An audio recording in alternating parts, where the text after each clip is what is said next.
بسم اللہ الرحمن الرحیم۔ السلام علیکم ناظرین، میرا خیال تھا کہ مریم نواز عورت ذات ہے، اب تو نانی دادی بن گئی ہے، اور کوئی حیا شرم بھی ہوگی کہ جو زبیر کا جو کیس آیا، اوپنلی سب چیزیں سامنے آ گئی، ویڈیو سامنے آ گئی، اس کے باوجود بھی انہوں نے فرمایا کہ محمد زبیر عمر جو سے ہیں وہ بدستور ان کے سپوک پرسن بھی رہیں گے اور نواز شریف کے بھی رہیں گے۔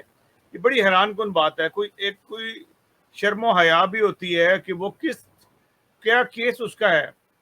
وہ ایک بلیک میلر ثابت ہوا ہے، 10 عورتیں تو ابھی سامنے آئی ہیں، اس سے زیادہ کئی عورتوں کے کیسز ابھی آئیں گے آہستہ آہستہ۔ یہ نہیں میں کہتا کہ جو حکومت کے اندر ہے وہ بالکل دودھ کے دھلے ہوئے ہیں، ان کے بھی ایسے، اسی لیے وہ خاموش ہو گئے ہیں، محمد زبیر پہ کوئی مقدمہ نہیں کریں گے، اور وہ جو ان سے ہیں وہ لگتا ہے ایسا ہی ہے کہ وہ صاف بچ جائیں گے، کیونکہ ان کی ویڈیوز بھی ان کے پاس موجود ہیں۔ کون ہاتھ ڈالے گا؟ کوئی بھی ہاتھ نہیں ڈالے گا، مطلب اوپر سے لے کے نیچے تک سارے جو سے ہیں وہ دودھ کے دھلے ہوئے ہیں، بڑے صاف ستھرے ہیں جیسے۔ ان کو کم از کم ایسا کرنا چاہیے تھا، اس کو کہتے ہیں کہ جب تک یہ معاملہ کلیئر نہیں ہوتا ہم اس کو جو سے ہے اس کو ہم محمد زبیر کو نہیں رکھتے۔ کہہ رہی ہیں بڑے عرصے سے دھمکیاں آ رہی تھیں، اور پھر کسی نے خود سے ہاتھ سے ویڈیو بنا کے نا، جیسے کارٹونز بناتے ہیں ایسے بنا کے نا زبیر کے سامنے کر دی لے کے، پھر کہتی ہیں کہ ان کا معاملہ ہے نا محمد زبیر اور اللہ کا معاملہ ہے۔ یہ بڑا اچھی بات ہے۔ آئندہ اس کا مطلب ہے کوئی بھی آدمی پکڑا جائے وہ کہے میں نے تو نہیں کیا، تو عدالت کو چاہیے کہ اس کو اور اللہ کے حوالے کر دیتے ہیں، اللہ جانے اور یہ جانے۔ تو پھر تو یہ قانون بنانا اور یہ مقدمے کرنا، یہ تو سب چیزیں ختم ہو جائیں گی۔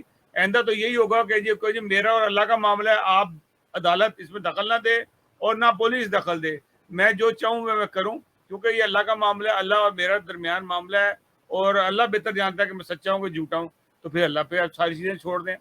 تو آپ پھر رونا کس بات کا؟ آپ کا عمران خان جو کچھ کر رہا ہے پھر اللہ پہ چھوڑ دیں، اور آرام خاموشی سے بیٹھیں۔ کیوں ناچتی پھر رہی ہیں جگہ جگہ، شور میں چاہ رہی ہیں؟ آرام سے جیل میں جا کے بیٹھیں، اپنی جیل پوری کریں، اور پھر اس کے بعد اپنے گھر اپنے بچوں کو سنبھالیں۔ تو یہ ساری صورتحال ہے آپ کے ملک میں۔ جتنا مرضی کرپٹ، جتنا مرضی زانی، شرابی، گندا ترین آدمی بھی پکڑا جائے گا، آپ اس کو اللہ کے حوالے کر دیں کہ جی اللہ جانے اور یہ بندہ جانے، بس۔ اس کے علاوہ اور کوئی آپ کے پاس راستہ نہیں ہے، کیونکہ آپ بھی ویسے ہی ہیں اور آپ کو پکڑنے والے بھی ویسے ہی ہیں، دونوں ایک جیسے ہیں۔ اب عوام کیا کرے؟ اللہ تعالیٰ عوام پہ رحم کرے۔ ناظرین، اگلے پروگرام تک کے لیے اجازت دیجیے گا۔ اللہ حافظ ناصر۔